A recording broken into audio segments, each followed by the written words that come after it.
Hello, everyone. Once you hop on, go ahead and hit the like button, subscribe button, and share button. We want to say thank you for hopping on. We're going to be discussing part two of the conversation that we had. We're just going to give everybody just a few minutes to hop on and then we'll get started.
It's on in the YouTube channel. I had it on in the wrong place.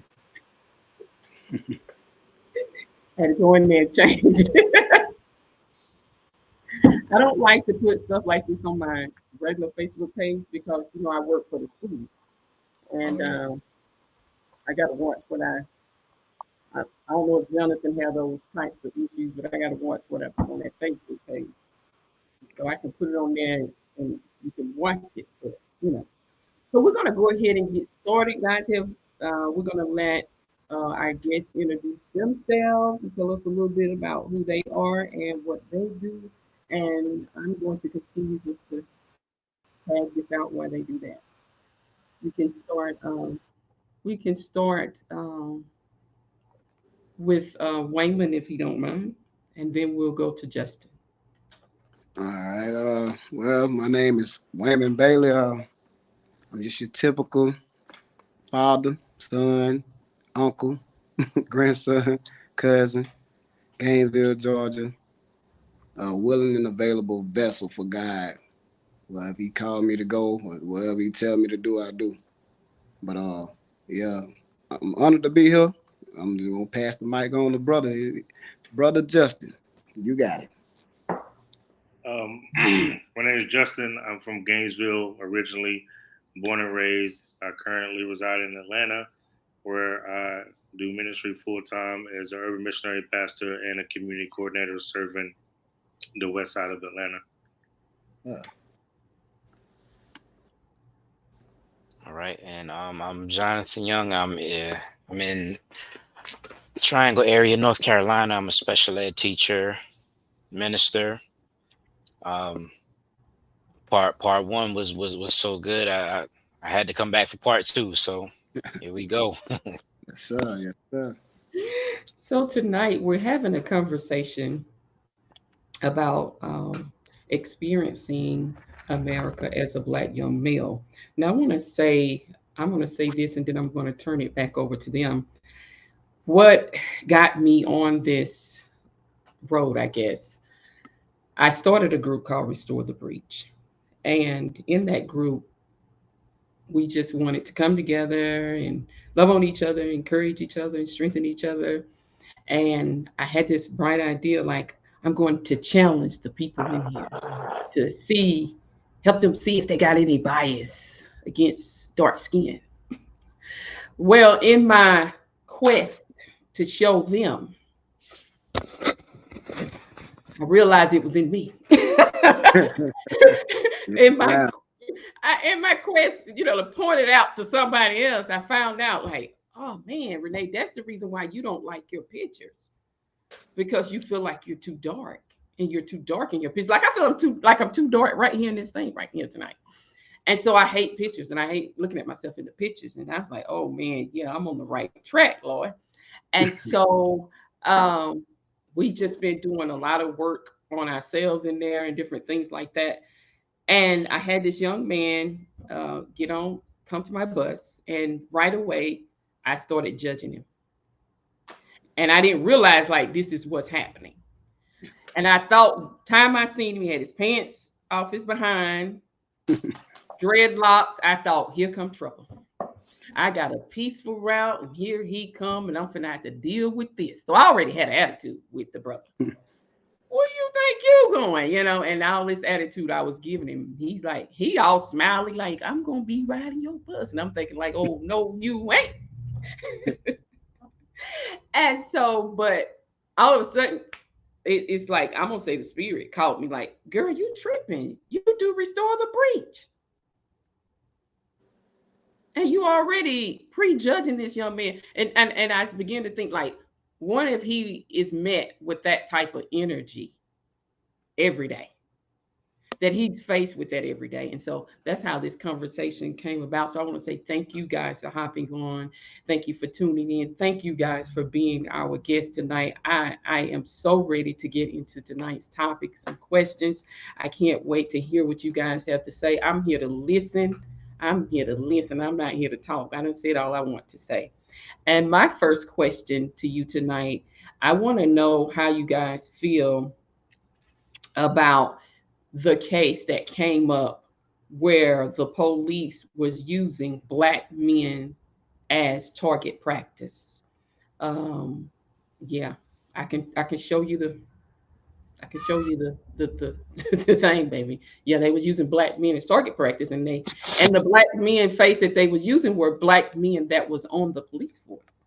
And so I want to see, how you guys feel about that tonight.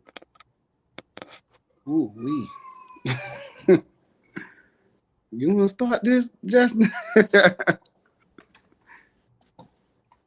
I'll wait a second.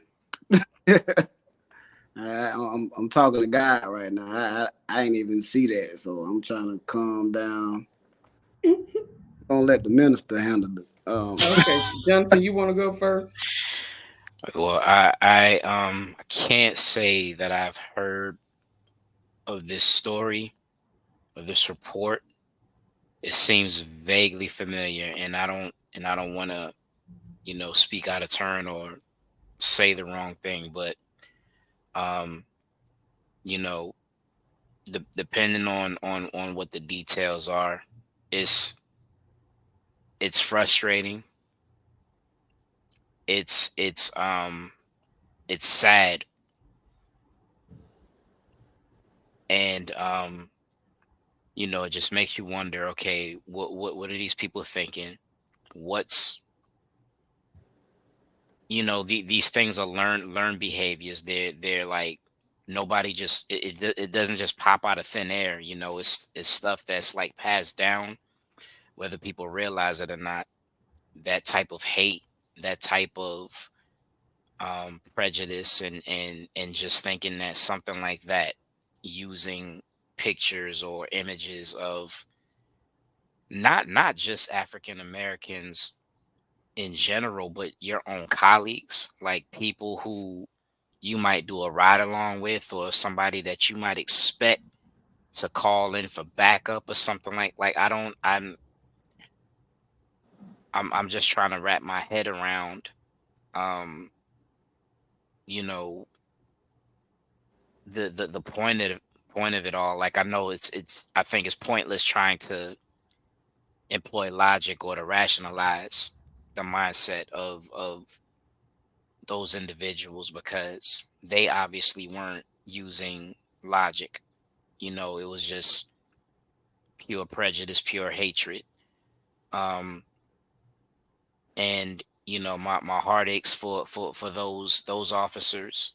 Again, don't not even knowing the full story, but my heart aches for those officers because again, it's like these are your colleagues, and you're already in the dangerous line of work. You're already in a line of work in which your life is at risk on a daily basis. You're not. I don't think you're going to become a millionaire. Being part of the police force, and you already have to deal with the stigma. Already have to deal with like the lack of trust from the black community. Even if you are a black police officer, you got to deal with all of that. And work all of these long shifts and stuff like that, and probably are separated from your family, and then you got to come to work and deal with this mess. So it's like, what where's the outlet? Where is the appreciation, aside from getting a discount and going to a restaurant or something like that? Like, where is it's just frustrating to hear that. um yeah, I could ramble on and on about that, but that's just heartbreaking to hear. It's frustrating. It's sick. um and I would imagine that, like, maybe on a lesser level, maybe not so much on the target practice level, but like just even in other professions, it just kind of makes you wonder, okay, well, what's the talk like around the water cooler when you're not there? What's the what's the gossip sounding like when people don't think that you're standing there? What type of stereotypes are people perpetuating about you behind you? Like, it just leads to all of these different things, and all of these different rabbit holes that you can fall down, and can really just ruin your focus and stuff like that. So that's all I'm gonna say about that. Anybody else? I mean, I think he handled that pretty well because I was battling with flesh, you know what I mean? But at the same token, I like your testimony, what led to this, you know what I mean? So that's what I tapped into when I was like, yeah, I can't, you know what I mean? Off bat, I'm going to say something wrong. So at the end of the day, I like how he handled it. He had great points. So I don't know. Like, I'm going to touch on what y'all was talking about last time. I don't even really, it's really not even really more on the lines of skin. It's a spiritual thing. It's beyond what we seeing with our natural eyes. So at the end of the day, stuff is put in front of us to draw hate, but we serve a God that's pure love. You know what I mean? So at the end of the day, me and Justin, we lost a homeboy. You know what I mean? Loving, he wasn't perfect, but I about lost my mind. And I was like, man, you know what? I might ride with these boys to retaliate. You know what I mean? With me serving you, you gonna have to forgive me later.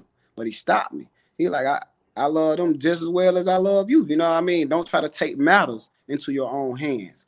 So that's why I was like, oh, off bat, I knew I wasn't gonna speak on it because at the same token, me being a darker colored male, I don't been from Georgia, period. You know what I mean? These southern states, man. I be telling people when I was young, I used to walk. I be walking. I love to walk. That's probably why I'm still slim. But I be walking places and white people will ride by and just yell the word out while they driving, nigger, and keep riding. So this is the type of stuff I dealt with.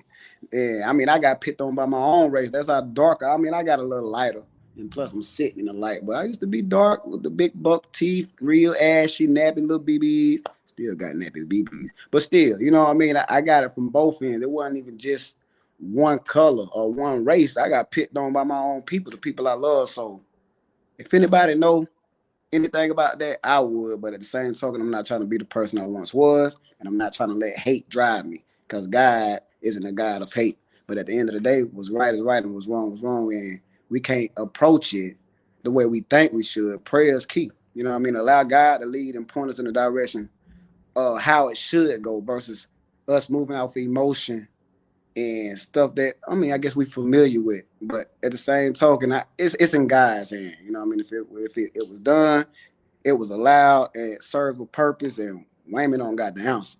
You know what I mean?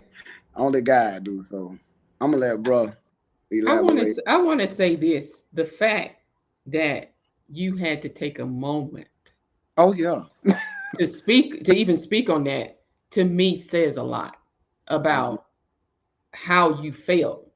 oh, Just hearing that, the effect that that had on you, just hearing about something like that happening. yes, ma'am. Yes, ma'am. That flesh. At the end of the day, I love my people, even if my people don't love me back. But I love all people at the same token. So it's like it took me back to Quaney getting shot. That's how much I was battling. I was lost. I was like, Lord, you know what I mean? I've been working on being a people person, but this right here, this brought the demon out of me. I didn't even know this was there, but man, I don't know. I try to hold on to God versus how I feel at the end of the Yeah. day. His will shall be done regardless. Like Jesus passing that cup, like, look, you know what I mean? I don't want it, but at the end of the day, your will be done regardless of whether we think is right, righteous, wrong, or not. He got and what he got going, he got going. And yeah, I don't want to get in the way of that. That's basically that's why I had to hold my tongue. I'm like, I don't know, watching. I could say the wrong things. Yeah, let me fall back. I'm learning how to speak when told to speak, because I don't, I'm not gonna let me get in the way of it, and then I may say something that later on God correct me on. Then I go back and watch this. You say these, and I go back and watch him like, dang, I could have handled that a lot different than I did. And I'm trying not to offend people, period. But the truth is the truth, and like I said, at the end of the day, I really feel like it's more on the spiritual thing versus a color thing. I could go on that for days, but I'm gonna let bro handle it. Mr. J. Cross. I just wanted to say real quick, my condolences to you both for your friend Yes, that was sir. shot. I'm so sorry to hear that. Thank you. Thank Appreciate that. Um, I'm gonna say this. You know, for the past, let's say, 4 years, we've seen um, a lot of stuff highlighted that will stir up a lot of frustration in our nation, specifically towards our race, the Black race. Um, and it's easy to like gear a lot of frustration and anger to what's being highlighted. But I think that even the things that are being highlighted, it causes us to be blind to what we've seen basically all around us for years and generations, right? And I'm speaking more on, so like, obviously when I hear things like that, and then you even hear, the chief of police apologize and admit, oh, we messed up, or even the mayor at the time say we're embarrassed that this happened. You get into the mind of, are you embarrassed because you got caught of doing something that you're comfortable with, or are you apologizing because it's like, dang, at a time where, are you truly sorry? Are you truly in that nature? But what I learned, and I'll share this, in 2020, when we had that season where everything was just being highlighted against, it seemed like, police brutality against the Black man and things of that nature. I remember that God led me to a response, because I didn't know how to respond to a lot of things that was going on in our nation, and God told me to just respond with prayer and worship. And I was going to this parking deck in Gainesville, doing these live prayer videos every Tuesday and Friday, and so many people in the city and outside of the city, and some out of the state, were tuning in, watching this, and that was our fight back. It's like we're leading this to God, to let God intervene on this behalf, because we don't know how to deal with these type of frustrations. And I remember there was an officer in Gainesville that I'm good friends with named Kevin Holbrook, who happens to be a white male officer, and he like responded or commented on something, and I reached out to him and said, "Man, it would be awesome to have the police department here praying um, as well on one of these live videos." And I asked them to bring different officers of race to make it diverse. And I thought, I had this agenda of how it would look. And when he showed up with all white male officers, and I was frustrated in the moment. And I was like, man, like this is not what I wanted people to see. And God intervenes in my thoughts and says, I need people to see that there are white male officers who love me and love my people and will pray and stand in the gap as well. And it was one of the most impactful moments that we had by seeing that. So I say all that to say that I've learned, even coming from Gainesville to Atlanta, hearing something like what happened in Villa Rica, however you pronounce it, with what you brought up with using that as a target practice. Of course, frustration gets created instantly, and I'm just like, man, like there's some people that are truly sick enough to just be comfortable with that, and it goes to the root of something spiritual, of lack and their spirituality. But then being in Atlanta, as well as I've known this stuff, what it does do is it reacts to frustration that I have is what about our own people that use our own people for target practice on the regular? You know, I'm living on Hollywood Road on Bankhead, and I hear gunshots every week, and it's our people shooting our people, right? And but that stuff is not highlighted. It only gets highlighted when we see it from another race. And so I say all of it frustrates me at the end of the day. Whether I see a white man target practicing with a black man's image, that's sickening to my stomach, to my soul, right? But it's also sickening to my stomach when I know that there's men targeting their own race on the regular just because of whatever reasons. Yes, I like that. I like those responses. I just really want to hear from you guys because y'all is seems to be the focus of it. So I wanted to hear what you guys had to say. So I really like those responses, and I love the way that you guys are handling it as well. And you all have already picked out, and that's one of the things that Restore the Breach. A lot of people think Restore the Breach is racist. Renee, you're on the wrong track, but the focus is not other people in Restore the Breach. The focus is us. We're trying to bring about that healing. I know in it, we've been talking about Black history all month, but I know what that have done for me, knowing that history. And a lot of us don't know that history. And so that's what it's all about. Our second question, um, it has also, after I get done, I'll send you guys these articles that I have that I'm asking you questions about.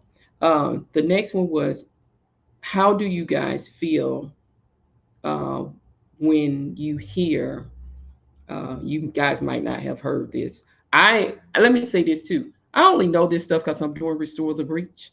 Otherwise, I wouldn't be. It's like you know what I'm saying. Otherwise, I wouldn't be trying to heal. I wouldn't even be going in this direction. It wouldn't even be on my mind. You know what I'm saying?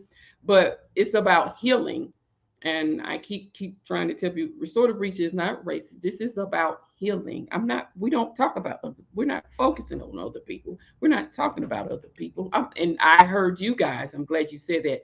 Yeah, our race killing each other too. Another reason why I started Restore the Breach, because I did get upset when we had all that stuff going on with George Floyd, and I was posting crazy on my page, and my white Christian friends would say, Renee, you being racist, and I'm not gonna have nothing to do with you, and I'm gonna block you, and I'm like, well, block me, and I'm just going off. I'm about ready to set it off. So I was like, no, Lord, I need a safe space, and that's what Restore the Breach is all about. I need a safe space to talk to other people and get their perspective, and they help calm me down as well in there. You know what I'm saying? So I'm not all ready to fly off the handle and everything. And it's not, and they said, well, Renee, y'all need to do something about that black on black crime. And so that's what Restore the Reach is about. That's what it's about. You yell at me, you said, do something about that black on black crime.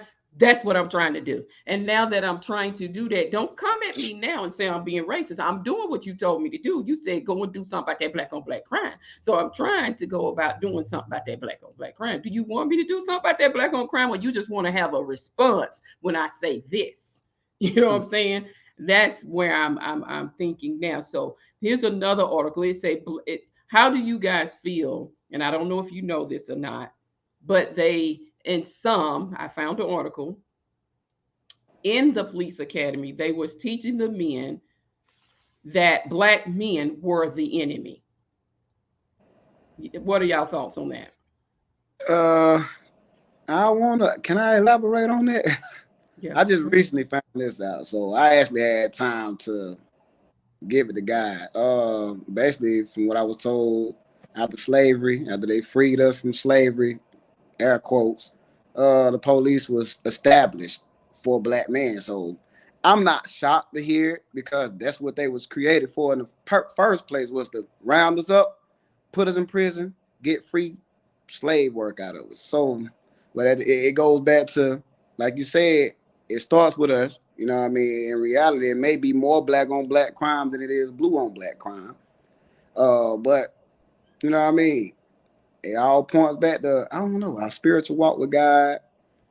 And I say love conquers all. You know what I mean? If you allow hate or any form of it, if you let your flesh and your emotions and your past experience get the best of you, then you letting these people win. You know what I mean? Mm, And I'm not trying to go that route. mm, Basically, I wanted to get on here and speak on it because, yeah, the odds are stacked against us, but with God on our side, we can become whatever or whoever He chooses to make us. It's like, bro, the position he in, he told me, boy, I have no credentials. You know what I mean? I'm not qualified. And look at him. Look what God doing to bro. He is a living proof that, you know what I mean? If you put it in God's hands, He can make something miraculous out of it. So that's what I'm doing. I'm trusting and I'm working. They say faith without works is dead, so I'm working this faith and I'm putting it in God's hand and I'm allowing Him to lead versus me trying to take control. I'm getting older, not younger, and I'm tired of making these same old mistakes. It's time to break these cycles, these chains, and these curses. So I, amen. Amen to that, brother. You was about to preach. I about to start. that's brother.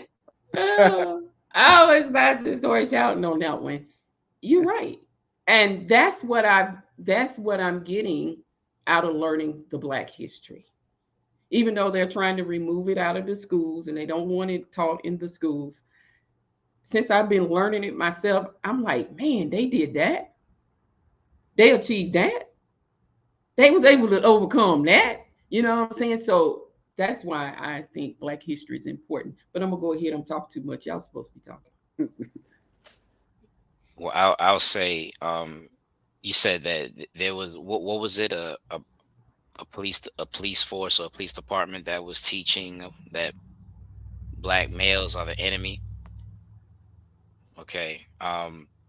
So just like the brother just said, I've heard that same origin story of the police force, that there was no police department until after the abolition of slavery. And then um I think we're all familiar with the loophole in the 13th Amendment, and that talks about, like, you know every slave or former slave should be free except for the committing of a crime or conviction of a crime, however they worded it.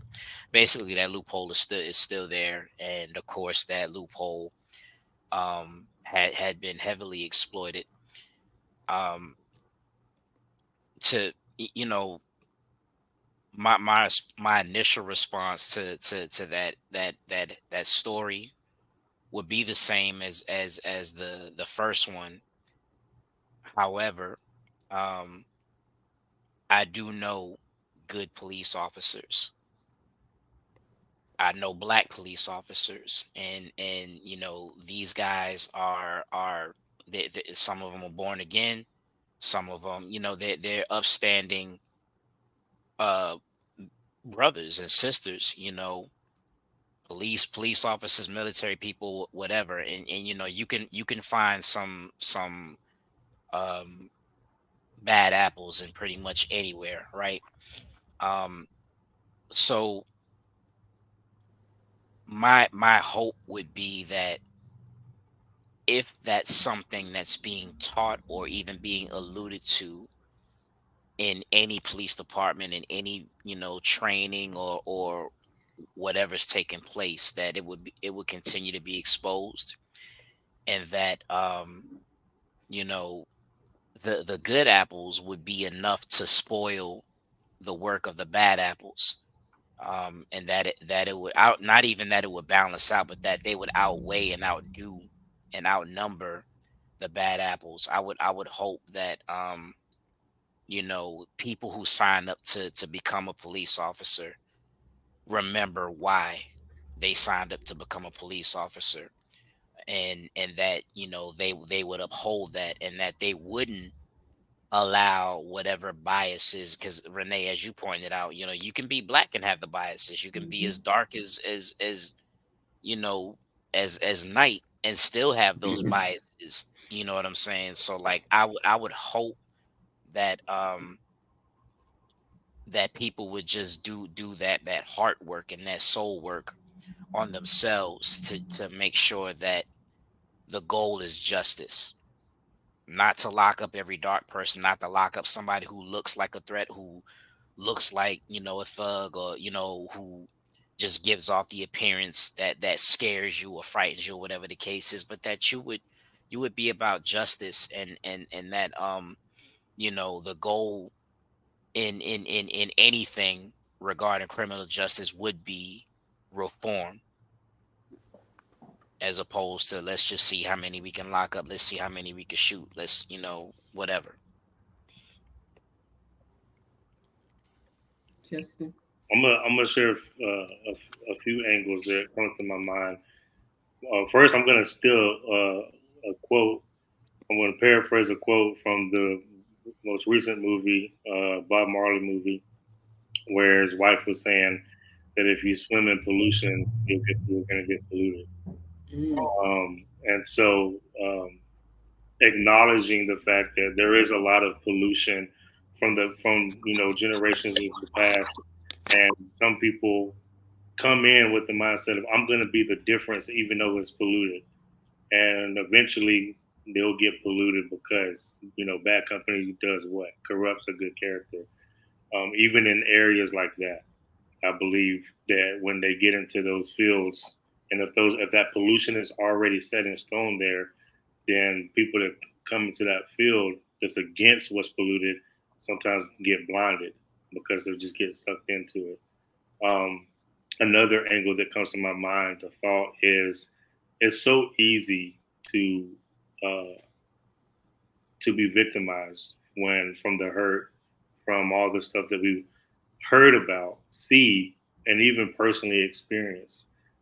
I can say that from personal experiences that I've encountered with officers of being mistreated, while being locked up, incarcerated, or while being, driving fresh out of going to court from cases, and them running my background and seeing who I am, and just being treated a certain way by the way they search me and things of that nature. Like, I've experienced those things, but I choose not to stay a victim into it, of where it's just like, um, I'm the enemy to them, right? I allow myself not to stay in that victim mindset. What I do is I rise above it of saying, like, acknowledging there's just pollution somewhere, and some people are polluted from being just around it, around that pool of pollution. And everything of the saying is true, of everything in dark is always going to come to light. And and I believe when that saying was made, was it's not just things that are hidden in secret, but things that are truly of darkness. And God's light is always going to expose what's in darkness, with that sick area of darkness. And so if there are areas that are like that, where they're training people to say, hey, these black men out here are our enemy, right? That's pollution, that's darkness. And it being exposed, I stand with what Jonathan is saying, hoping that those areas continue to be exposed, because the more that it's exposed, light shine upon it, it has to be dismantled. It will be dismantled when it comes to light. And but I encourage anyone that's listening to this, is like, let's not be victim to the bondage that's been in our past, right? Let's not be victim to what we know have came against us at one point, or what's even still happening now, and acknowledging that there's just pollution versus where we stand. I think, I and love it. I would like to piggyback off of what Justin was saying. Is that like the saying goes? I know that there was like a whole campaign and the whole hip hop thing with don't snitch and all that stuff. But I think that accountability is in order. Um, that if something like that happens, whether you are a fellow police officer or whether you are somebody that either gets harassed or whatever the case is, to understand that like the maybe not the whole entire police force ought to be held accountable, um because like I said, I'm pretty sure that there are plenty of good people within it that wouldn't co-sign on those corrupt things. But if you got a badge number or something like that, the officer's name, file that report, Yeah, get call them out, do whatever you got to do. People like to pull out their phones and stuff like that and record everything. So I mean, um, let's start holding people accountable. That was actually another thing, Renee. You talked about the whole that 2020 and that just that whole thing. Where a lot of us were like how you were doing, where we were just just in attack mode and all of that stuff. Like what I remember a lot of in that era was like a lot of screenshots of people making racist comments. And I remember like somebody, um uh I Well, don't even want to call out the business or anything like that right now, but like people will post some screenshots like this, what this rate, like, we're not going to that restaurant anymore, we're not, all of Yeah. that. So like and I'm not saying it has to get that extreme or anything, but like when it comes down to matters of corruption and people are supposed to be held to a certain standard, especially in law enforcement. Let's call that particular person out. Like it's not enough to say New York City Police Department. Like that's hundreds of thousands of police officers. Which one? You know what I'm saying? So let's hold people accountable. I agree. I agree to that. Sir, You're muted. can't oh, hear you. I was okay. Jacquees just called me. He said send him the link. So go ahead and Wayman and you pay. Go ahead and share while I send him the link. All right. Oh, I did. Oh, you did? Yeah. Okay. I want to say this. I love you guys' answers. And one of the things that um, I don't know if you guys have heard of this one, incidents where a police officer had, I think it was a black man down, and it was a black woman police officer, hopped on his back and tried and attempted to stop what was going on. Well, she got punched in the face and fired from her position for doing that. Um, Also, I saw this came from a white police officer. He knew the neighborhood real good and worked that neighborhood, and everybody in the neighborhood respected him.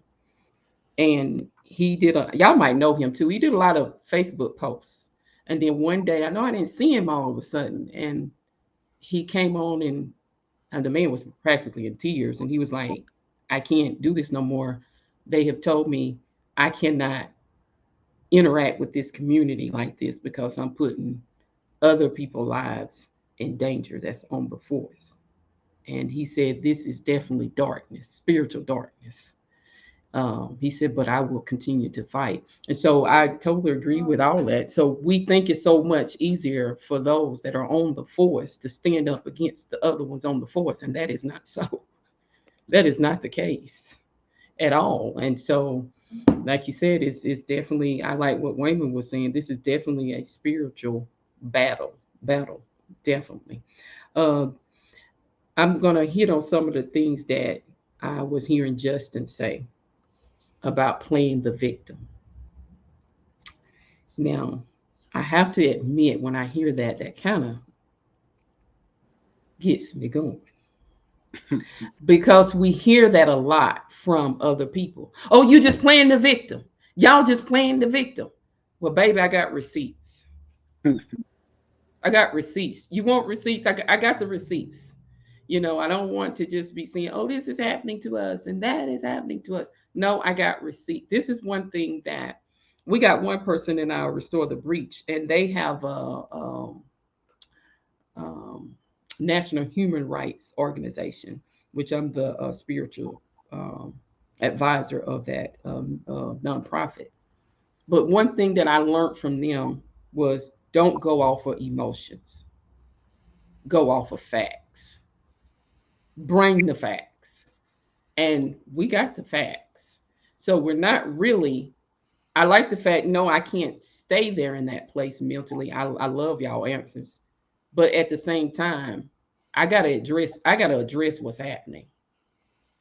I'm gonna address what's happening.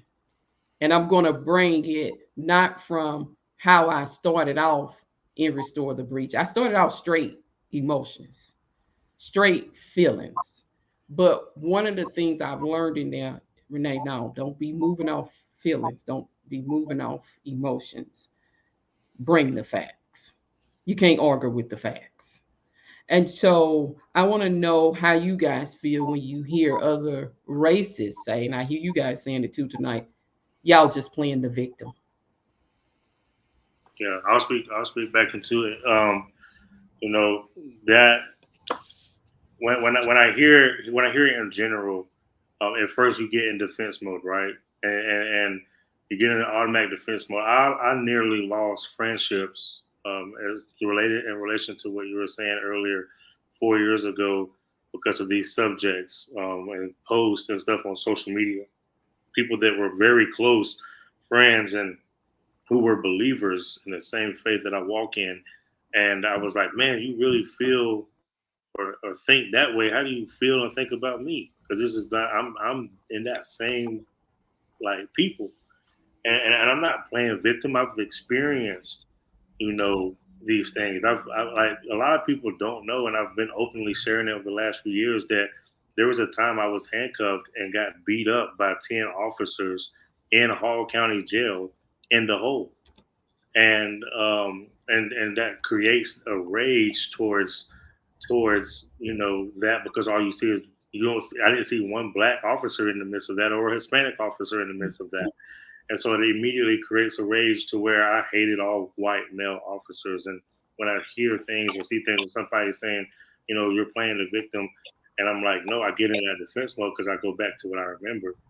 But then when I went through like a healing process of that, when I say playing the victim, I relate to, or I refer to the fact of, I look at, well, people that follow in the same faith that I'm in, and following the teachings of Christ, right? We get attacked in so many ways. We see that that's the main religion, the main teaching that gets, mocked and things of this nature.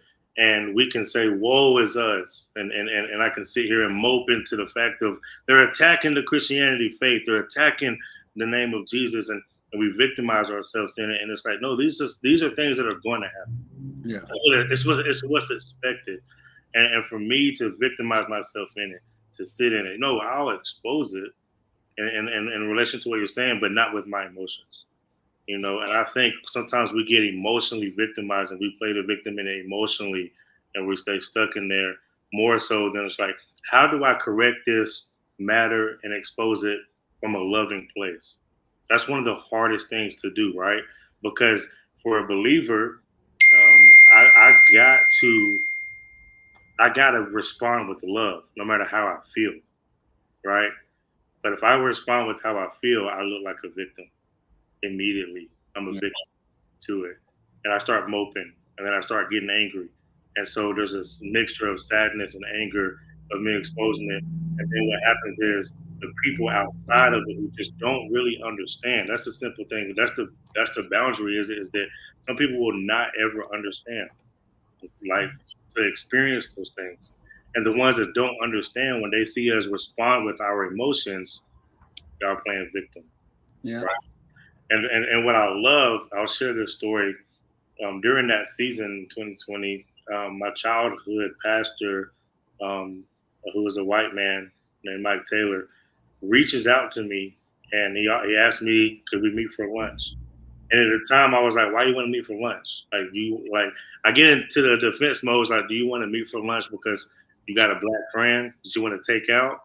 Then I humbled myself because I know this man's heart. I knew who he was, and he humbled me so much because he says, "Man, I just don't understand, and I want to have an open conversation with somebody who's on the other side because I don't understand it at all." And so that humbled me so much and opened my eyes up to so much that there are some people who really acknowledge that they just don't understand, right? And so I look at when other people are saying playing victim, I try to look at the root of everything. Why does somebody say or see or speak what they do, right? And so the root of other people saying it can be out of ignorance, can be out of hatred, could be out of what they are stuck, or it could be out of what did I do to cause somebody to say that you're playing victim, right? And so it's like, how did I respond? If I respond the way that I'm taught to respond with love and with authority of love and with peace, nobody will ever say, "Oh, he's playing victim." It's going to open up their eyes and say, "He got treated wrong and poorly, and he's justified to be mad and respond with this and that." But yet he chose to respond a different way. It'll never give somebody the opportunity to say, "I played victim." That's What it'll do is it'll change their perspective and say, "How in the world, or excuse my language, how in the hell did he respond that way after what he just went through?" Yeah. And it'll open up them to, instead of saying they're playing victim, to saying, "I want to know what caused him to respond differently than anybody else." Because when we get in our emotions as Black people, we give other people fuel to use to continue on that flame of how we're judged. But if we do it the right way, they won't even have room to say we're playing victim. You sound like Martin Luther King. That's the stance that he took, and a lot of people say a lot of bad things about Martin Luther King, but I will stand up for Martin Luther King because I say you couldn't walk a day in his shoes. You couldn't walk a day in his shoes, all the things that he went through. But thank you, Jacques. Thank you for hopping on. I know you want to hop right on in here and answer that. How do you feel about when you hear other races say we're playing the victim? Oh man! First of all, grace and please, to the panel. I want to, hey, give a shout out. This is a great conversation, a valuable conversation. I hope that everyone that's listening, get value from, conversations like these. But as early as today, man, I was, just happened to be, scrolling through Facebook and ran across a post, and it was talking about how, Beyonce was, I think she's ranked like number 1 or number 2 in country music, right? And one of the things that she applied to be a part of the Country Music Academy, and she was denied. And I actually was reading through, some of the comments that was a part of that, and they were talking about like, how she don't deserve to be in that space. Just different things that were degrading, and it was very much apparent that this came from a place of, racism. And, to me, it's very much prevalent, even to this day. It's like, we have to fight for our humanity, in which, we actually gave birth to country music, and a lot of the people that they claim that are like some of the godfathers of country, they were actually taught by black people how to play the instrument or how to have that certain type of sound that that they carried on and to create a whole genre of music. But it's not just music. It's like every space, right? So let's say Colin Kaepernick. Colin Kaepernick, um, one of the things that he decided to do, as a pro athlete for his silent protest was to kneel. He wasn't out here doing anything else or anything crazy or all out in front of people else, stopping traffic or doing anything like that. But he chose to kneel, in which he actually met with a U.S. Marine, and the Marine officer told him that, hey, they talk just like Justin said. They had the opportunity. They come from different backgrounds, different perspectives, but they came, they talked, they chopped it up. And he said, hey, man, I understand you better now. I understand why it is that you're doing what you're doing.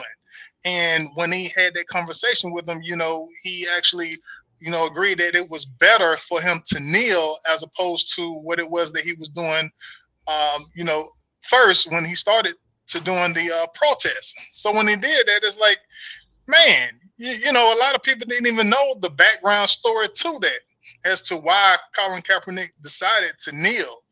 That's just another, example. And just like I said, I've never been to prison, served a whole bunch of years or anything, but I've been locked up before, for some of my decisions.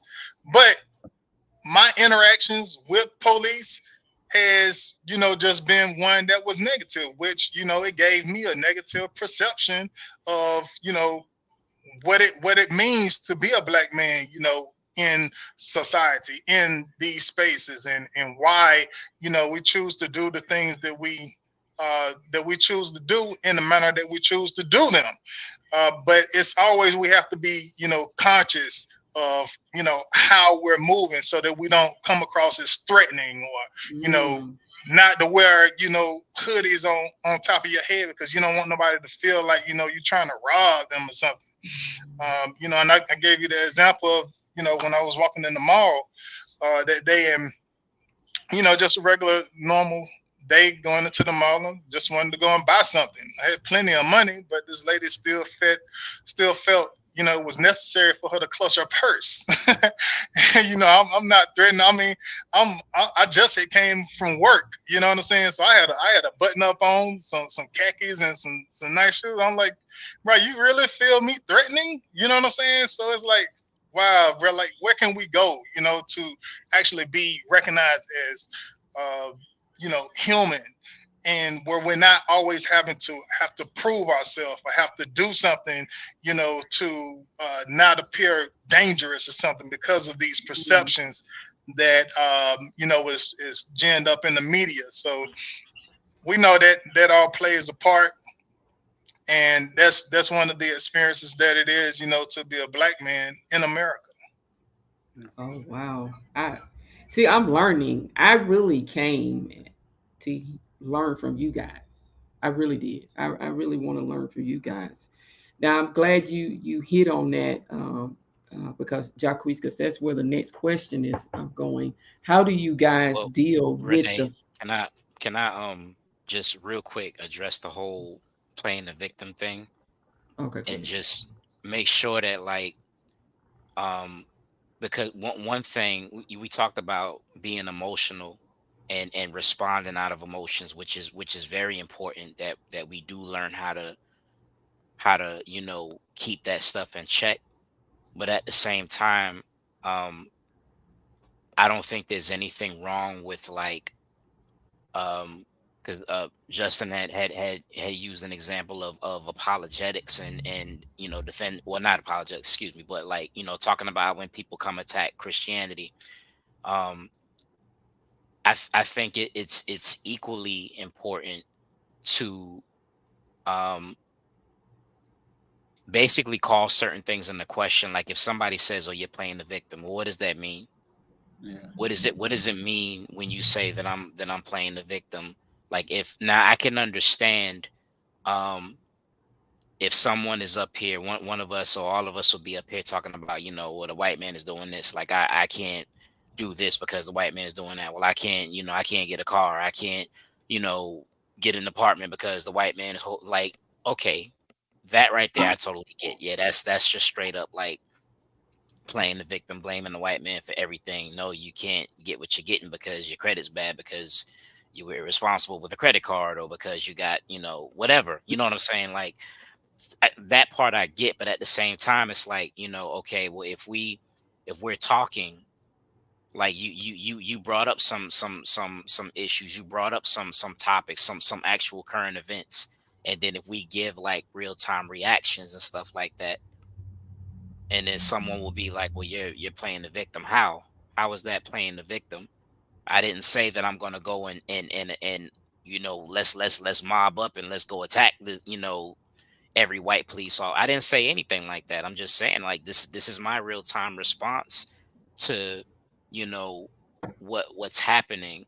So you know I think just as much as we have to learn how to control our emotions and to think soberly, to think biblically, to think responsibly, to think logically and stuff like that, it's also incumbent upon non-black people to not use that as a deflection, to not just like you know you're just saying that I'm playing the victim because you just don't want to face this, because you don't want to deal with this, and we got to make sure that like that's not the case as well. You see what I'm saying? That's good. Okay, so that was good, Brother Jonathan.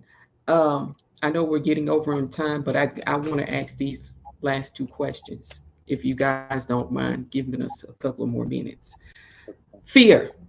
I want to know how you guys deal or how you feel about the fear, because a lot of times we do hear, well, I was afraid that he had a gun, and he what he had was some Skittles and a drink or a brush or a comb, or he clearly had nothing, or he told you, I have a weapon, and I'm going to but you asking me to get my license. And so I was afraid. And then you have other people where they see you coming, they're locking their doors, they're grabbing their purses. I mean, how you guys deal with that on a day-to-day basis? I deal with that a lot. Like I said earlier, I did a lot of walking. So I like bro was saying, oh, prime example. I was in work release and I had a job at Burger King. And I had a clean cut, I ain't had a little nappy fro. I had my shirt tucked in with a little belt, basically a Burger King uniform. Shirt tucked in, belt, and I'm walking from Long John Silver on Thompson Bridge before it burnt down or whatever the case may be. I was going to visit my cousin. As I was walking back to Burger King from a break, a group of white people in the car rolled by like, hey, let me get a dime. So I like, it offended me. So I go in there, I asked my employee, I mean the people that was employed with me, my coworkers, I like, I look like I sell dope to y'all? They're like, you want us to answer this truthfully? And mind you, these are white people. So I'm sitting here, I'm like, yeah. Do I look like I'm selling dope to y'all? They're like, yeah. I like, what? How do I look like I'm selling drugs with a work uniform on and my shirt is tucked in? I like, make that make sense. I said, what y'all fail to realize is America, these people in them suits, they the real drug dealers. How you think the drugs are getting over here for us to sell?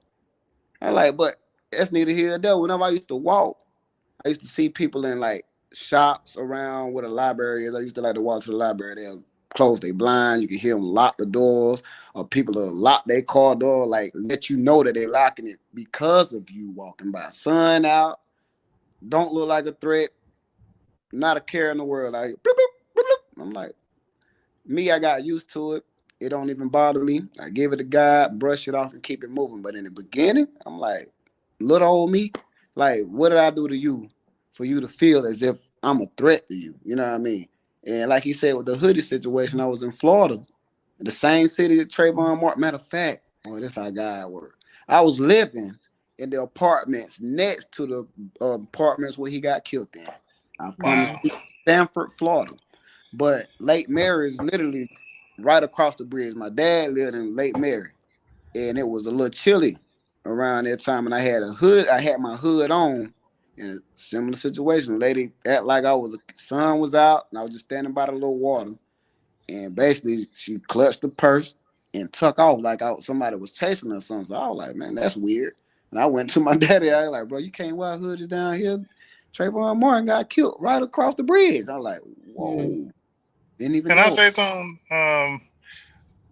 You know, one of the things that we got to understand is when you got media, when you got radio, when you have television, these people are controlling the narrative, right? So if you constantly seeing black people are the bad guys, black people are drug dealers, it don't matter, you know, if you got a college degree, if you got a trade, if you own a business, their idea has already been fixated on what you are and what you do. You know what I'm saying? And that right there is what's called social conditioning. If I keep, if I keep telling you, make America great again, make America great again, make America great again, something will click in your mind and like, yeah, make America great again. So it's the message that they're pushing. Now listen, if I continue, to push the narrative or the idea that black people are dangerous, no matter what neighborhood you come from, no matter what it is that you do, for a living, if I keep pushing the narrative that black people are dangerous, naturally you're going to be painted as dangerous.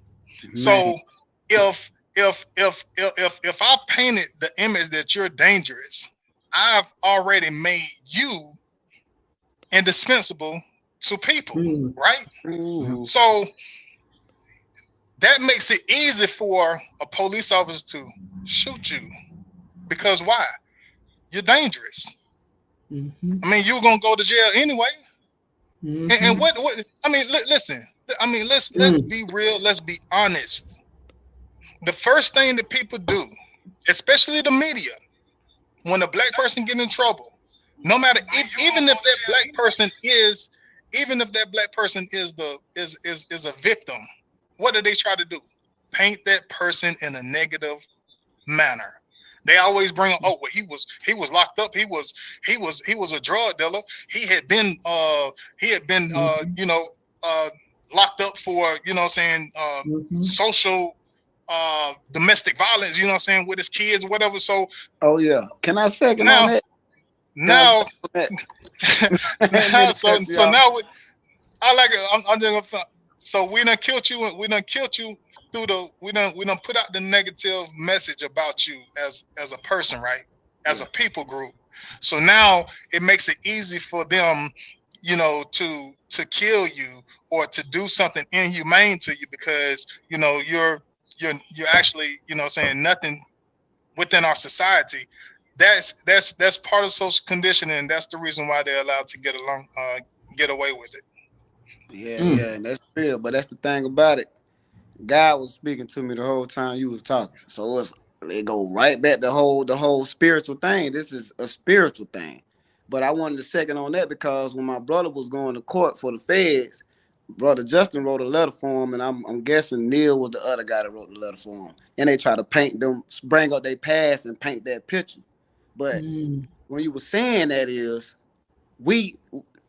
that's why I say it's spiritual, because not only are they painting the picture that we bad, we painting the picture that we bad. Most of this route that's out there right now, these movies, these roles that we play in, we showing these folk that we gonna take from you. You know what I mean? We gonna we gonna cross our own brothers and mothers or whoever the case may be. We gonna cross these folks out. And when you was talking, they would tell me right back to what Renee was saying earlier. I was like, dang, well, I got it in me too. Cause if somebody look a little, hold up, but I ain't going over them. Let me lock my car door. So it starts with us. Conditioning, bro. It starts with us. You feel me? Like we gotta, you know what I mean? Look, but that's a brother of mine. It is what it is. You know what I mean? it is what it is. Until you prove me Yeah. prove me to be wrong, then I'm not finna sit here and judge you off that. So it starts with us. Dang, but that's in anything in life. That's in your friendships, your marriage. It start with you. What bothers you about other people? Check yourself. Self-reflection, man. It's as simple as that, man. But I guess that's what it boils down to, us working on us and God. You know what I mean? It's a spiritual thing. You know what I mean? I could get on this whole where we come from and how, you know what I mean? But that ain't what we talking about. I'm gonna let somebody else get the flow. But I thank you for sharing. That just opened my eyes. Thank you. But I'm listening. Who next? Brother Justin, you want to speak on that? Yeah, can you repeat the question? I want to make sure I'm clear real quick. How do you deal with the fear every day? Do you even experience it? And if you do, how do you handle it? How do you deal with it? I'm going to read something real quick. I'm not going to read the whole thing. I wrote a song in 2020 called "I'm Trying to Make It" in relation to everything that we're talking about. And one of the things I said towards the end of the song, it says, in this case, the first will be last and last will be first. These chains must break. I believe in faith. One day there will be no more hurt. We're sick and tired of seeing this disaster. I'm making a true statement when I say Black lives do matter. I got love for all. I pray for compassionate hearts to be created. I just want to see us all make it. Let's come together, get these chains breaking. I pray we can come together and just live. I pray we can come together and just forgive. I pray we can come together and kill the madness. I pray we can come together and stop the sadness. I pray we can come together. I pray we can have no fear when facing badges. And so there Wow. was a time that every time I ever was pulled over, my heart dropped for various reasons. One, because I always used to have a surprise warrant, and I and I was in fear of going to jail. Two, because you really never, like, from experiences what I've had inside of the jail, you never know what's going to take place. I've always had fear until every time I seen an officer, like on the road, I might have my seatbelt on, and I'm not even living the lifestyle I once lived, but fear immediately rises when I would see a police officer. That I would go somewhere I ain't even trying to go, or it's not even my destination, just to be like, I don't want the police behind me. And so up until 2 years ago, I was leaving. I was in Canton, Georgia, Woodstock area, white predominant area. I'm leaving this subdivision of a birthday party, and as I'm leaving, I get pulled over because I put my GPS on my phone by my hand, and I literally put my phone down and get pulled over in 2 seconds. And it was an older white male officer, and fear struck and said, "I'm listening to the lies in my head. Like, it was too good to be true that you're walking into your dream life." This was June. I had just moved to the position I'm in, living out this dream in March of that year. And here I am in June, still dealing with all this fear. And the officer was kind of rude. So I'm just like, man, something's about to take place. Something's bound to happen where everything's about to interrupt where I thought I was in peace. And the officer gave me a ticket, and I ended up just leaving. And when I left, I was at such peace, but emotional, that I was crying uncontrollably because God started to minister to me and tell me, listen, like, you don't have to survive life always. You're free to live. And that was the first time I truly experienced that I can literally live in freedom and trust that I'm in position to do so. And so, because of the things that's happened to me personally and things that I've witnessed with my own eyes, it created that fear in me. But it wasn't until I understood that I got to sometimes just have faith that I can live in freedom, even though I've already experienced bondage and came out of bondage.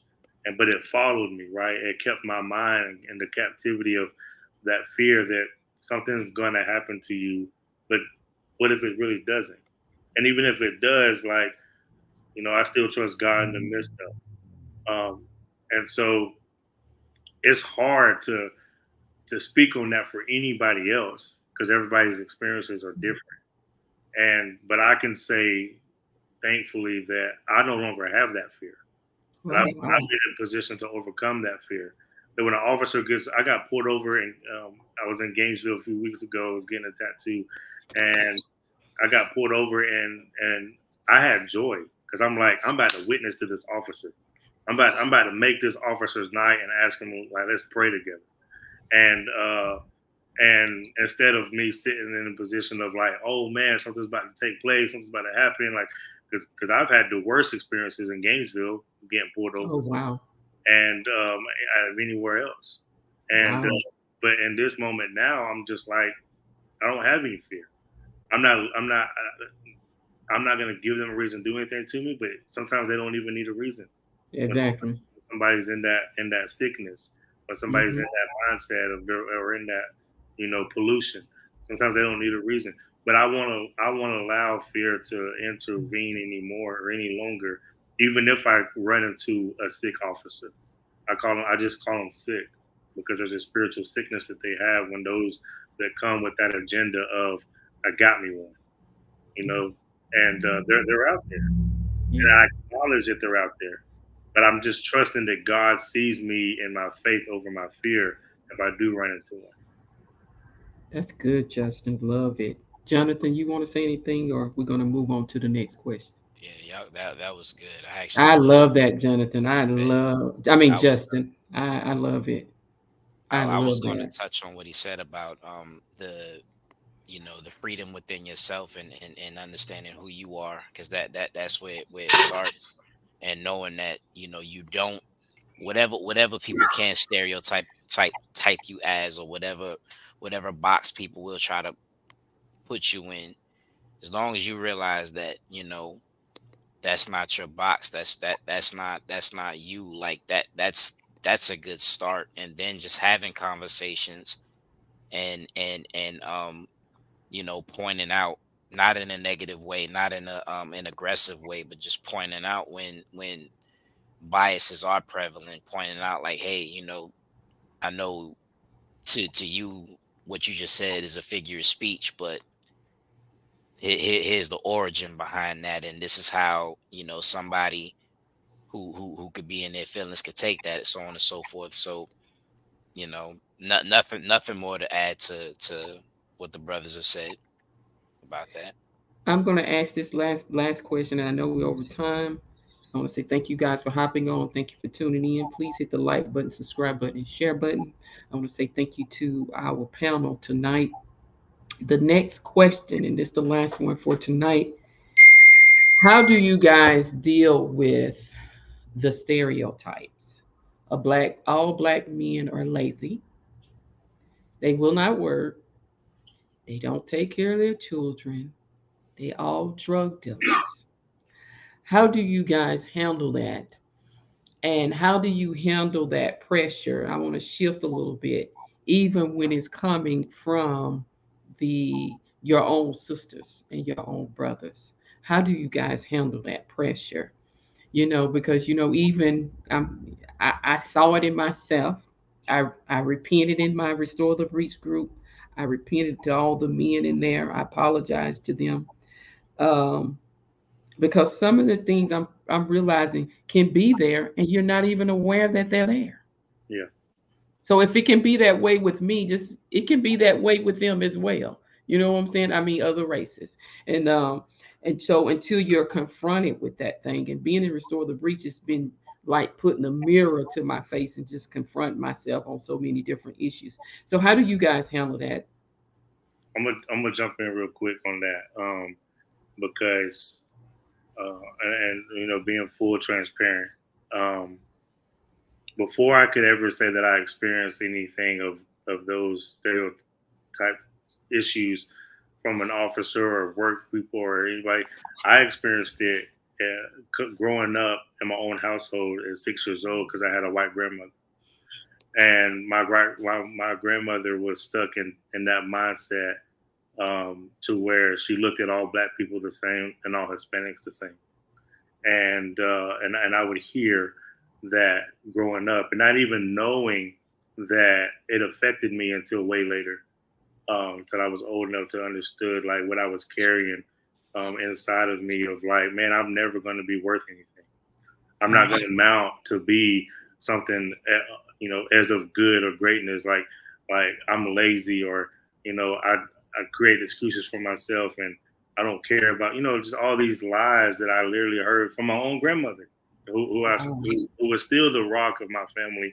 I'm not bashing her or anything, but like I carried that as I grew up, and then hearing it from outside of that too as well, and then even like watching certain people who the fact black men with the lack of having a black man to guide their way, or a positive male figure to guide their way, to teach them certain things, and we just run to whatever that we're able to run to that will accept us, to feel accepted, to learn from that, and then to causing us to fit in those stereotype lies. It's difficult to handle it when sometimes we justify it because what we've believed was spoken against us, right? And I connected to that. And the last question is the way that I've handled it, learned to handle it, is when I begin to truly know my real identity of who I am, and knowing the identity of who I am, and being purpose to help other people know who they are, to get them to be like, hey, like this is who you are. This is who God sees you to be. And when God sees you to be that, it allows you to break those stereotypes. So just like Ms. Johnson has mentioned, those curses, those generational things that's been on us, and that people just think they identify as it's just false identity. It's just that we sometimes carry on that false identity by just listening to it long enough to where we even believe it, or or our actions justify people giving it to us. But once we can know who our true identity is within ourselves, we kill that stereotype. We knock it out. We kill that false identity, and we expose it to be like, no, this is not who we are. Like, I know lazy white man. I know like lazy Hispanic man. I know lazy black man. I know lazy Asian man. And it's like we make it known to where it's just like that's a false identity, false stereotype to us, because it can be known in any culture, in any race. And so yeah, like my personal way of handling it is really finding out who I truly am in the sight of God over with anybody, whether my grandmother or whoever has put a false identity on. That was awesome. Next person. Well, I go. One thing I wanted to say is, earlier, and this is for the people who may be viewing this panel at large. What I want you to understand is that first and foremost, um, we're not against police, all right, but we do understand that there is an element to the police department that is, um, adversarial to African Americans. And just like Justin said, they're sick. They are experiencing, a spiritual uh, defect, which don't allow them to interact with African American people, in a humane manner. But to the question that that you were saying is this, false identity. I remember being in school, and the Dare dog came to our school, right? And when they came, they was giving us statistics, and I didn't really, I heard what it was that they were saying, but I didn't really think that those statistics was accurate. They was telling us, one out of so many black males are going to end up in prison. One out of so many black males are going to, end up dead. And different statistics like that, and they were talking about like, gun violence and things like that, right? So listen to that, and I remember I heard them when they said it, and I went and I sat down on the step because we had the meeting with the Dare Dog and the drug task force in the library. So I sat down on the step, and I remember saying to myself, man, I ain't never gonna be no statistic. You know what I'm saying? I ain't never gonna be None of that. Years later, I remember standing in the middle of the square, right there facing New Life Baptist Church. I had just got through selling a dub, and I had just made a play, you know what I'm saying, for $20. And I put the money in my pocket, and when I turned around, I was walking back to go back up by the apartments where we was hanging out at. I seen this dude that I went to school with, you know what I'm saying? And I didn't know him personally, but I knew him because we went to school together.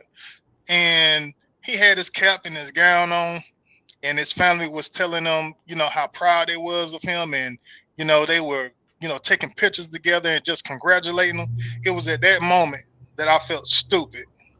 Why? Because I had the same opportunity this dude did. You know what I'm saying? But the difference between me and him is that he made the most of his opportunity and I didn't. And it was at that moment right then I told myself, I'm not going to do this for the rest of my life. You know what I'm saying? So I had to make the decision to beat that stereotype. You know what I'm saying? Because in my family, that's all I seen. You know what I'm saying? My grandma was a drug dealer. My uncles was drug dealers. My granddad, he was a former drunk. So the you I had the choice. You know, most of the people in my they either used drugs or they sold drugs. So it wasn't really, you know what I'm saying, hard for me to make the decision because I thought the drug dealers was cool. All the ones I seen, I respected my uncle, you know what I'm saying? Because he was the one that was coming to the house, you know what I'm saying, skinning down and, you know, being able to handle pay bills or whatever, you know, whenever my grandmother needed, or, you know, giving her things, you know what I'm saying, that she liked, or being able to send her on trips or, you know, do stuff like that. So, you know, just seeing that and knowing that I wanted better for myself, you know what I'm saying, being able to, you know what I'm saying, experience life, I had the opportunity to beat that, you know what I'm saying? And, you know, even though we know that in our society, you know what I'm saying, with, you know, Jim Crow redlining, the so-called war on drugs, we got all those things, right? But we can't use that as a crutch to make an excuse to say, hey, you know, the white man is holding me down. You know what I'm saying? Or this is, you know, something that can stop you, because I'm a firm believer that if God is for you, then who can be against you?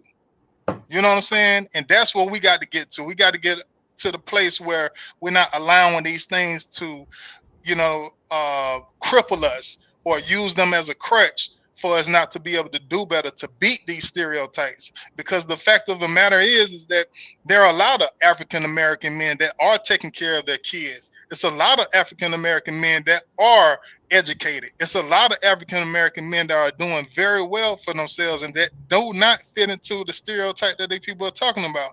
And I commend my brother, you know what I'm saying, Wymond, which he raising his son up. And I told him this, you know, on the phone a few weeks ago, that, you know, the way that he's raising his son, that's a model way to raise your son, you know what I'm saying, in kingdom principles. You know what I'm saying, showing him that, hey, bro, you don't have to go down this road that I went down, you know, and, you know, being able to, you know, show him the things that you never have been able to do, just being that parent or being the person to someone else that, you know, you maybe didn't have. That's the way that we're going to get out of this. And yes, there are a lot of negative stereotypes around us. Yes, our music is, you know what I'm saying, counterproductive. Yes, the things that we see in the media is a caricature of who we are. But are we going to bow down to that? Or are we going to live a life and put on the mind of Christ that we can overcome these stereotypes? Because, you know, the work that my brother Justin is doing out in the community is something to be commendable. My brother Jonathan, man, when he talked, man, look here, he's doing the thing within that school system that can change lives, that can, you know, help change the minds of the youth that he encountered. And then we got to be the adults that we need. At the end of the day, that's what it comes down to. But the only way that we can do that is, you know what I'm saying, we gotta put on the mind of Christ. We have to, walk in righteousness despite everything that's going on around us in our communities with, violence, black on black crime, people trying to demean us. We have to overcome all of that. But the way that we overcome that is knowing who we are in God. Because I said it before and I say it again, and then I'm gonna let someone else go. If God is for us, who can be against us? Who can be against us, man? Amen. Yeah, that powerful. So Go. that's where I'm at with it. And I'm not gonna allow any negative stereotype, because we all can be who it is that God called us to be, and He orders our steps. Nobody can't hold us down. They may be able to stop us at some point, but guess what? When you close that door, man, God gonna open that window. You understand me? Uh, You might be able to stop me for a season, but you're not gonna stop me. You might be able to block me, but you ain't gonna be able to stop me.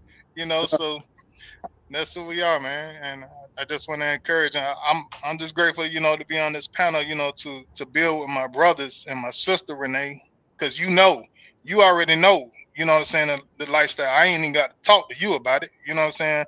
My boy Wayman, you already know what time it is. So, just overcoming all of those things, all of those obstacles. You know what I'm saying? And being here, you know what I'm saying, being alive, because some of my partners, they dead, man. I got people that's in the feds right now. Man, they ain't coming home.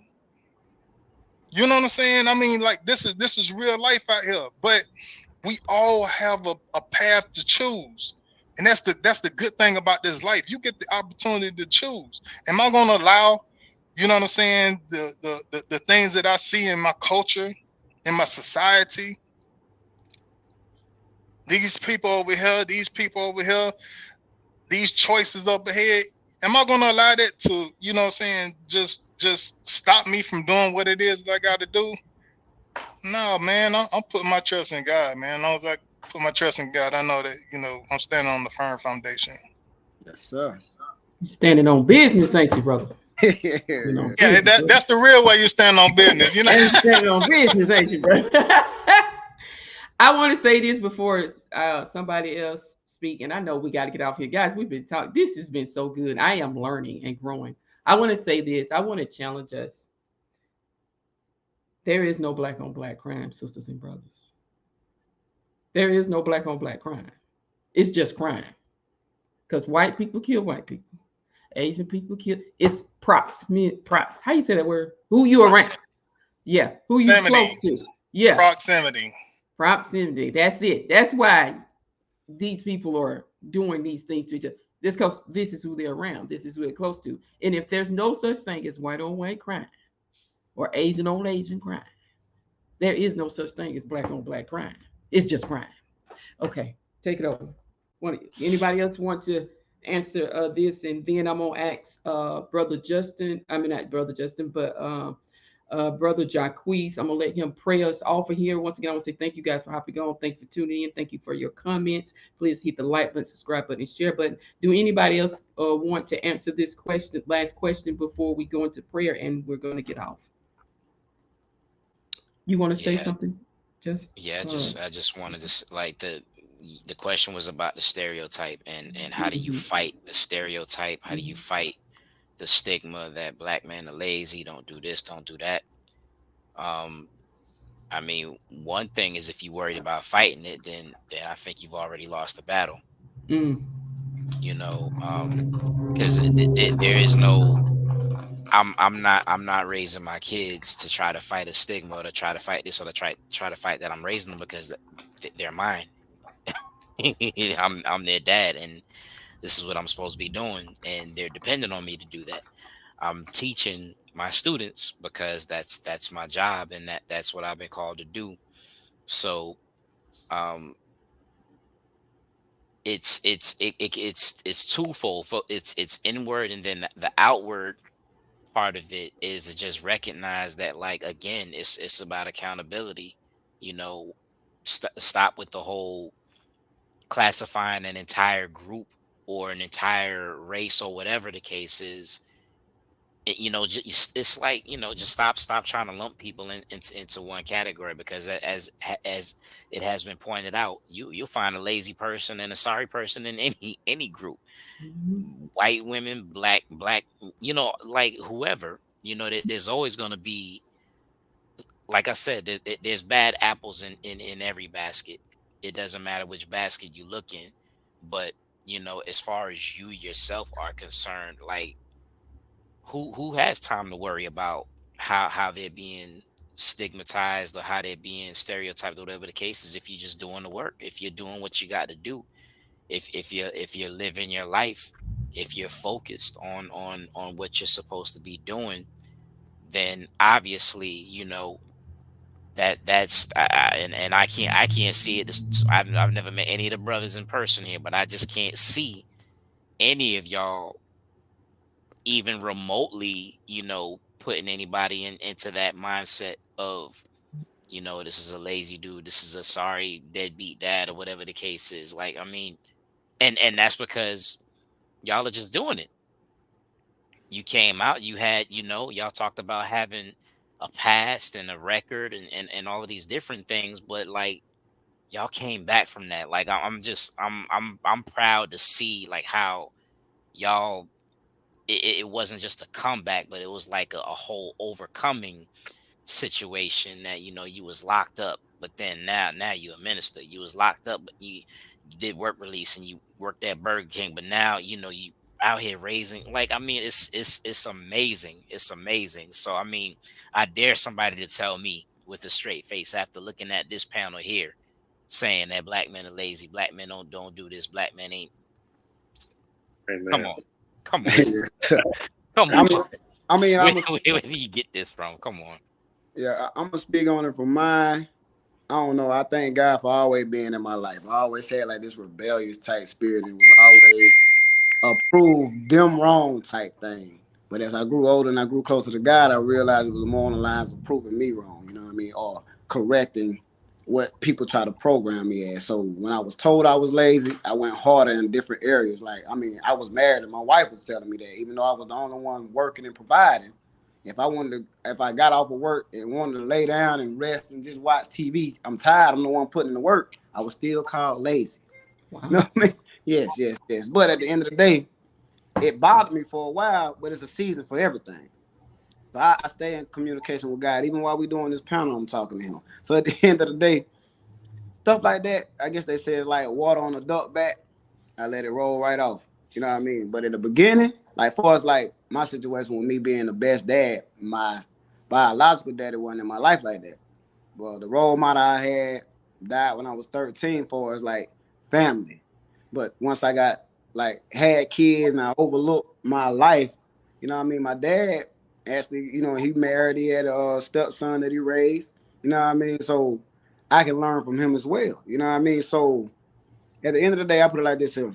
Just like Justin, I don't know if he shared the situation where he spoke to the pastor and the pastor told him like, well, how you end up the way you was and your brother and sister grew up in the same household. So it's really not even the upbringing or how, I mean, it is, but it ain't. It's God. You know what I mean? People try to give me all the credit. I'm like, I ain't got nothing. Look here, I pointed him to God. I keep him in the Bible. I teach him how to pray, but his characteristic, that's God. I can't take credit for it. Him making this choice, he got free will just like we got free will.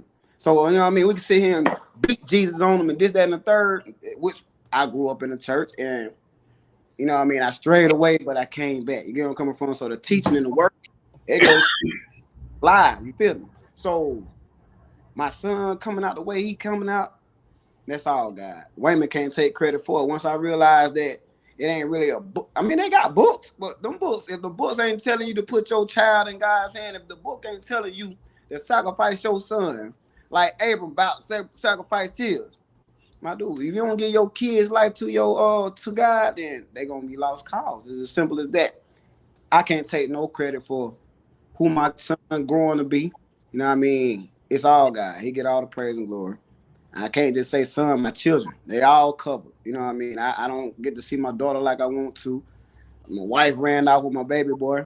But I know that God got him and he showed me Wow. that through the I'm able to spend time with. So far as people saying stuff towards me, I was arrogant. You know, I was cocky. Like, you ain't gonna tell me I'm something I'm not.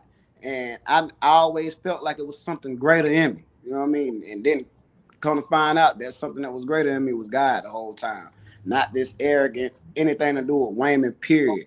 Everything I go through, from me being homeless to me coming back to me going to jail, is the God show folks his glory, how he can use a broken vessel and build it back up in 3 days, 3 years, however many years he choose. It's for his glory at the end of the day. So at the end of the day, what people opinion on me, no, it don't even matter. I'm being called everything except the son of God. You know what I mean? But yeah, I ain't gonna hold nobody up. I know people gotta work. But yeah, that's all I had to share on it. Thank you guys for hopping on. Thank you for your comments. Thank you for tuning in. Thank you to my panel, Justin, Jonathan, Jaquise, and Wayne. This has been great. This has just you guys being on here, being willing to share and to be vulnerable. You just broke a stereotype where black men don't talk to the black women and that you don't want to have conversations. Our brothers want to talk, as you can see. I was only supposed to be on here an hour. It's almost 2. I gotta get off here. Uh, they want to talk. They want to be heard. We just need to sit down and listen. You want to pray us out, Jaquise? Yeah, go ahead and pray us out. Fathers, fellas, my head. Father God, in the name of Jesus, we thank you for each and every individual on this chat tonight. We thank you for just allowing us to build, to share, to hear each other's heart, to speak.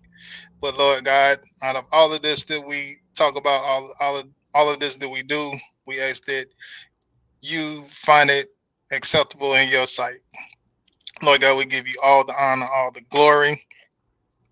I ask that you order our steps for the rest of this week, Lord God. Each and every individual over here, cover them, bless them, guide them. We ask you for your mercy and your grace. In the name of Jesus, we pray. Amen. Amen. Amen. And I'm going to end this the way that we end things and restore the breach. You know what we shall do? We shall know our history, learn it, teach it, share it, post it. So keep learning, keep teaching, keep sharing, keep posting. But more importantly, love and respect yourself and others. We out. Have a good night. All right, guys, peace.